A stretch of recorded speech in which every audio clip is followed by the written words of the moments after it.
Oi, gente, graça e paz. Ainda respirando os ares da Páscoa, quero ler aqui um texto de Mateus, registrado em Mateus capítulo 27, versículos 13 e 14, que diz o seguinte: Então Pilatos lhe perguntou: Você não ouve a acusação que estão fazendo contra você? Mas Jesus não lhe respondeu nenhuma palavra, de modo que o governador ficou muito impressionado. Esse texto, evidentemente conhecido de todos os cristãos, trata-se do julgamento de Jesus diante do governador da Judéia, Pôncio Pilatos. E eu quero extrair para nós uma lição bastante prática, que é o silêncio de Jesus e o modo de o governador ficar impressionado com isso.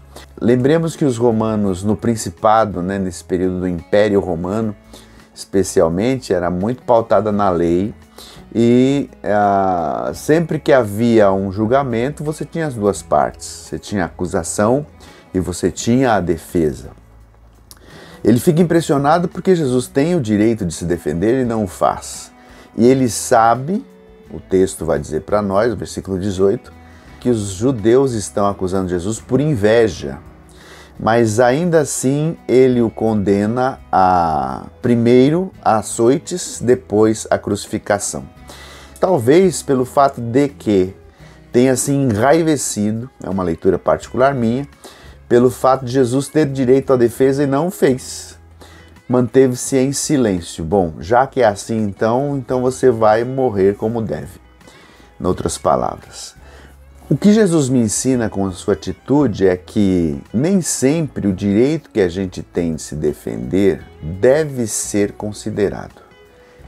Ele sempre deve ser considerado se isto redundar num bom fim, se a finalidade for boa.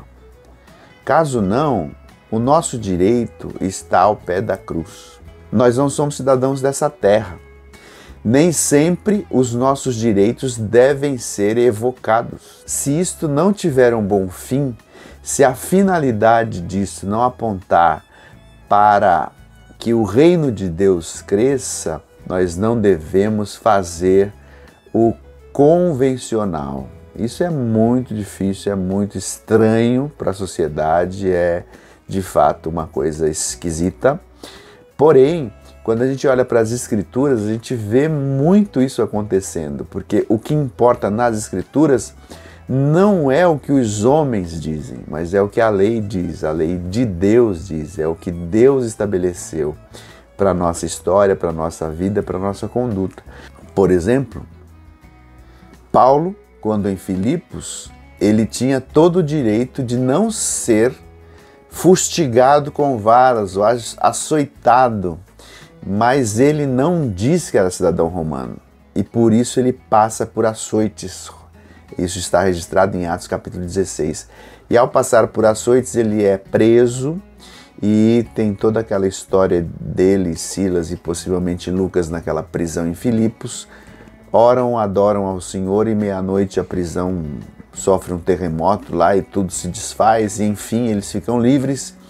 E o projeto de Deus, o propósito de Deus é cumprido porque ele começa a pregar e gente se converte na cidade de Filipos. Se ele se identificasse como cidadão romano, não passaria por açoites, não seria preso, o seu caso seria postergado, teria ido a juízo em outras instâncias e é certo que o resultado não seria o mesmo que foi o estabelecimento de uma igreja numa cidade pagã.